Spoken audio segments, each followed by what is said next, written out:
En el año 2014, Álvaro M., un joven técnico en sistemas de 26 años, decidió mudarse solo a una casa antigua ubicada en una zona casi olvidada de Toluca. La construcción era vieja, de paredes gruesas y pasillos largos, con un olor permanente a humedad que parecía no irse jamás. El precio de renta era demasiado bajo, pero Álvaro, cansado de compartir departamentos, no hizo demasiadas preguntas. El dueño solo le dijo algo extraño antes de entregarle las llaves: aquí las noches son largas, acostúmbrate. Los primeros días pasaron con normalidad. Sin embargo, al cumplir la primera semana, Álvaro comenzó a notar sonidos que no podía explicar. Golpes suaves en las paredes, crujidos en el techo y pasos lentos que se escuchaban en el segundo piso, a pesar de que la casa estaba completamente vacía.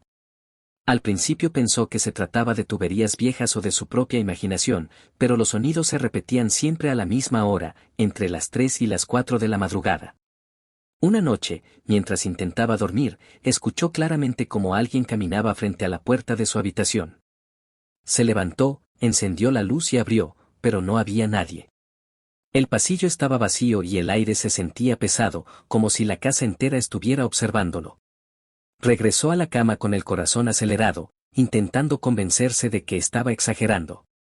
A las 3:17 de la mañana, su teléfono sonó. Era un número desconocido. Contestó, pero del otro lado solo escuchó respiración, su propia respiración, con un leve retraso. Colgó de inmediato. Al revisar el historial, el número había desaparecido. Esa fue la noche en la que Álvaro entendió que esa casa no estaba vacía. Las llamadas comenzaron a repetirse cada noche, siempre a las 3:17 de la mañana. Álvaro ya no contestaba, pero el sonido del teléfono lo despertaba igual. A veces, al revisar la pantalla, veía llamadas perdidas que nunca había escuchado sonar. Otras veces, el teléfono se encendía solo, como si alguien invisible lo estuviera manipulando. Una madrugada, agotado y sin poder dormir, decidió contestar. Del otro lado no había silencio, sino un susurro débil, casi ahogado, que decía palabras incompletas. Álvaro sintió un frío intenso recorrerle la espalda cuando reconoció la voz: era la suya. Intentó hablar, pero la llamada se cortó de golpe. Esa misma noche sufrió su primer episodio de parálisis del sueño. Estaba consciente, podía ver su habitación, pero su cuerpo no respondía. Sintió un peso sobre el pecho y una presencia detrás de él. Quiso gritar, pero no pudo. En el reflejo oscuro del televisor apagado, distinguió una silueta alargada, inmóvil, observándolo. Cuando logró moverse, la figura desapareció. Sin embargo, al encender la luz, notó algo nuevo en la pared frente a su cama: marcas profundas, como si alguien hubiera arañado el cemento con fuerza inhumana. Nadie más tenía acceso a la casa. A partir de esa noche, Álvaro empezó a dejar la luz encendida y el celular grabando.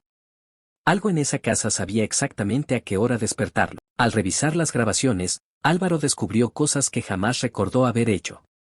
En varios videos se veía a sí mismo levantarse de la cama, caminar lentamente por el pasillo y quedarse de pie frente a la pared durante largos minutos, murmurando frases incomprensibles. Su rostro no parecía el suyo, estaba inexpresivo, rígido, como si no estuviera completamente allí. Una grabación en particular lo aterrorizó. A las 3:17 de la mañana, la cámara captó cómo Álvaro se sentaba en la cama, mientras otra figura, idéntica a él, permanecía de pie en la esquina de la habitación. No era un reflejo ni un error de luz. Eran dos cuerpos, dos sombras respirando al mismo tiempo. El micrófono registró claramente dos respiraciones distintas. Desesperado, mostró el video a un amigo cercano. Este, visiblemente nervioso, le confesó algo que había escuchado años atrás: esa casa estaba relacionada con un caso real de 1998. El antiguo inquilino afirmaba que algo lo observaba, lo imitaba y hablaba con su voz. Días después, desapareció sin dejar rastro. La policía cerró el caso por falta de pruebas. Esa noche, Álvaro escuchó pasos en el pasillo. Luego, una voz idéntica a la suya dijo lentamente: estoy aprendiendo. Decidido a irse, Álvaro comenzó a empacar.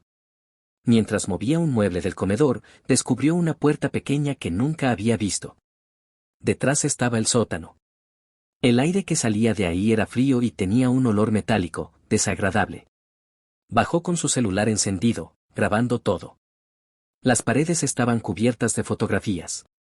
Todas eran de él, durmiendo, caminando, sentado en la cama. Algunas estaban fechadas meses antes de que se mudara. En el centro del sótano había un espejo antiguo, manchado y agrietado. Álvaro se acercó y se miró. Su reflejo no imitó su movimiento. Se quedó quieto, y luego sonrió. El teléfono sonó. 3:17 de la mañana. Desde el espejo, su propia voz dijo, «Ya no te necesito». Los vecinos declararon haber escuchado gritos desesperados esa madrugada. La policía encontró la casa en perfecto orden, sin señales de lucha. El celular de Álvaro estaba sobre la cama, grabando. El último video mostraba a Álvaro forcejeando con algo invisible. En el fondo, el espejo reflejaba una figura saliendo lentamente, adoptando su forma. El video se cortó a las 3:18 de la mañana. Álvaro nunca fue encontrado. En 2020, la casa volvió a ser rentada. En un foro de internet, un nuevo inquilino escribió, «La casa es tranquila, pero escucho pasos por la noche. A veces recibo llamadas donde escucho mi respiración. Siempre a las 3:17». La última respuesta decía, «No mires atrás».